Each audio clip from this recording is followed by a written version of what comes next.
ರಾಜ್ಯದ ಜನ ಅಗ್ಗದ ಮತ್ತು ತಾಜಾ ಮೀನು ತಿನ್ನಬೇಕು ಎನ್ನುವ ಕಾರಣಕ್ಕಾಗಿ ರಾಜ್ಯಾದ್ಯಂತ ಎಲ್ಲ ಜಿಲ್ಲಾ ಕೇಂದ್ರಗಳಲ್ಲಿ ಮೀನುಗಾರಿಕಾ ಇಲಾಖೆ ವತಿಯಿಂದ ಮೀನಿನ ಹೋಟೆಲ್ ಪ್ರಾರಂಭಿಸಲಾಗುವುದು ಎಂದು ರಾಜ್ಯ ಬಂದರು ಮೀನುಗಾರಿಕಾ ಮತ್ತು ಮುಜರಾಯಿ ಖಾತೆ ಸಚಿವ ಕೋಟ ಶ್ರೀನಿವಾಸ ಪೂಜಾರಿ ತಿಳಿಸಿದರು. ಮಂಗಳೂರಿನಲ್ಲಿ ಈ ಕುರಿತು ಮಾಹಿತಿ ನೀಡಿದ ಅವರು, ರಾಜ್ಯದಲ್ಲಿ ಮೀನುಗಾರಿಕೆಗೆ ಉತ್ತೇಜನ ನೀಡುವ ನಿಟ್ಟಿನಲ್ಲಿ ಸಮಗ್ರ ಮೀನುಗಾರಿಕಾ ನೀತಿ ಜಾರಿಗೆ ತರಲು ಸರ್ಕಾರ ಚಿಂತನೆ ನಡೆಸಿದೆ ಎಂದರು. ರಾಜ್ಯದಲ್ಲಿ ಮೀನುಗಾರಿಕೆಗೆ ಬೇಕಾದ ಸೌಲಭ್ಯ, ಹೊರ ರಾಜ್ಯದ ಮೀನುಗಾರರಿಂದ ರಾಜ್ಯದ ಮೀನುಗಾರರು ಅನುಭವಿಸುತ್ತಿರುವ ಸಂಕಷ್ಟ, ಹೀಗೆ ಎಲ್ಲಾ ರೀತಿಯ ಸಮಸ್ಯೆಗಳನ್ನು ಪರಿಹರಿಸುವ ಪ್ರಯತ್ನವನ್ನು ಈ ಸಮಗ್ರ ನೀತಿಯ ಮೂಲಕ ಮಾಡಲಾಗುವುದು ಎಂದರು.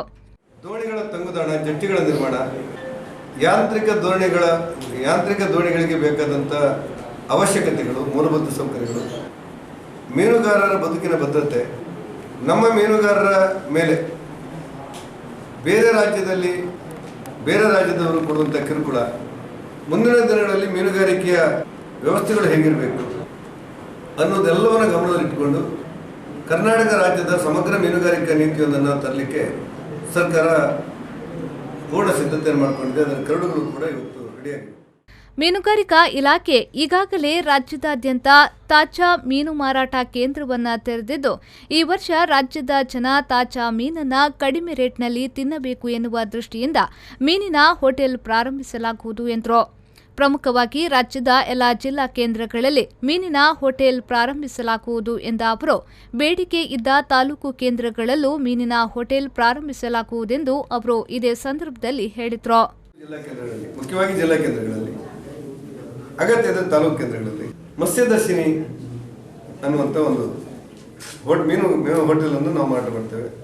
ಈ ಬಾರಿ ಮತ್ಸ್ಯದರ್ಶಿನಿ ಹೋಟೆಲ್ ಮಾಡಲಿಕ್ಕೆ 11 ಕೋಟಿ ರೂಪಾಯಿಗಳನ್ನು ತೆಗೆದಿಸಲಾಗಿದೆ. ಬಹುತೇಕ ಕೆಲವು ಸಣ್ಣ ಹೋಟೆಲ್ಗಳು, ಕೆಲವು 50 ಲಕ್ಷ ಹೋಟೆಲ್ಗಳು, ಅಗತ್ಯ ಇದ್ರೆ ಅದಕ್ಕಿಂತ ಜಾಸ್ತಿ ಮೊತ್ತದ ಹೋಟೆಲ್ಗಳನ್ನು ನಿರ್ಮಾಣ ಮಾಡ್ತೇವೆ. ಮಂಗಳೂರು ಹಾಗೂ ಮಲ್ಪೆ ಕಡಲ ತೀರದಲ್ಲಿ ತೇಲುವ ಜೆಟ್ ನಿರ್ಮಾಣಕ್ಕೆ ಯೋಜನೆಯನ್ನ ಸಿದ್ಧಪಡಿಸಲಾಗುತ್ತಿದೆ. ಚೆನ್ನೈ ಐಐಟಿಯಿಂದ ತಾಂತ್ರಿಕ ವರದಿ ಆಧಾರದಲ್ಲಿ 6.5 ಕೋಟಿ ರೂಪಾಯಿ ವೆಚ್ಚದಲ್ಲಿ ಈ ಜೆಟ್ಟಿ ನಿರ್ಮಾಣವಾಗಲಿದೆ ಎಂದು ಹೇಳಿದರು. ತೇಲುವ ಜೆಟ್ಟಿಯನ್ನು ನಿರ್ಮಾಣ ಮಾಡಬೇಕು ಅಂತ ಯೋಚನೆ ಮಾಡಿದ್ದೇವೆ. ಐಐಟಿ ಚೆನ್ನೈ ಇವರಿಂದ ತಾಂತ್ರಿಕ ವರದಿಯನ್ನು ಪಡಿತಾ ಇದ್ದೇವೆ. ಸುಮಾರು ಪ್ರತಿ ಜೆಟ್ಟಿಗೆ 6.5 ಕೋಟಿ ರೂಪಾಯಿ ಅಂದಾಜು ಖರ್ಚಾಗುತ್ತೆ. ಇದೊಂದು ಹೊಸ ಕಲ್ಪನೆಯಾಗಿದೆ ಅನ್ನುವ ಕಾರಣಕ್ಕೆ ಸಾಕಷ್ಟು ಅಧ್ಯಯನ ಮಾಡಿ ಪಾರದರ್ಶಕತೆಯಿಂದ ಇದನ್ನು ಮಾಡಬೇಕು ಅಂತ ತೀರ್ಮಾನ ಮಾಡಿ ರಾಜ್ಯದ ಎಲ್ಲೆಲ್ಲಿ ಇದು ಗೋವಾದಲ್ಲಿ ಮಾಡಿದ್ದಾರೆ ಅಂತ ಹೇಳುವಂಥದ್ದು ಸೇರಿದಂತೆ ವಿನೂತನ ಕ್ರಮವಾಗಿ ಮಲ್ಪೆ ಸಮುದ್ರ ಕಿನಾರೆಯಲ್ಲಿ ತ್ಯಾಜ್ಯ ನಿರ್ವಹಣಾ ಘಟಕವನ್ನು ಸ್ಥಾಪಿಸಲು ಮೀನುಗಾರಿಕಾ ಇಲಾಖೆ ಕ್ರಮ ಕೈಗೊಂಡಿದೆ. ಯೋಜನೆಗೆ ಸಂಬಂಧಿಸಿ ಕೆಯುಡಬ್ಲ್ಯೂಡಿ ಮತ್ತು ಮಾಲಿನ್ಯ ನಿಯಂತ್ರಣ ಮಂಡಳಿಯಿಂದ ತಾಂತ್ರಿಕ ಮಾಹಿತಿ ಪಡೆದು ಕಾಮಗಾರಿ ಅನುಷ್ಠಾನಗೊಳಿಸಲು ತೀರ್ಮಾನಿಸಲಾಗಿದೆ ಎಂದು ಸಚಿವ ಕೋಟ ಶ್ರೀನಿವಾಸ ಪೂಜಾರಿ ಹೇಳಿದರು. ಜಿಲ್ಲೆಯಿಂದ ಕೇರಳಕ್ಕೆ ಅಕ್ರಮವಾಗಿ ಮರಳು ಪೂರೈಕೆ ಮಾಡುತ್ತಿರುವುದರಿಂದ ಜಿಲ್ಲೆಯಲ್ಲಿ ಮರಳಿನ ಕೊರತೆ ಎದುರಾಗಿರುವ ಬಗ್ಗೆ ದೂರುಗಳು ಬಂದಿದೆ. ಹಾಗಾಗಿ ಅಕ್ರಮ ಮರಳು ಸಾಗಾಟಗಾರರ ವಿರುದ್ಧ ಕ್ರಮ ಕೈಗೊಳ್ಳಲು ಜಿಲ್ಲಾಡಳಿತಕ್ಕೆ ಸ್ಪಷ್ಟ ಸೂಚನೆ ನೀಡಲಾಗಿದೆ ಎಂದು ಜಿಲ್ಲಾ ಉಸ್ತುವಾರಿ ಸಚಿವ ಕೋಟ ಶ್ರೀನಿವಾಸ ಪೂಜಾರಿ ಹೇಳಿದರು.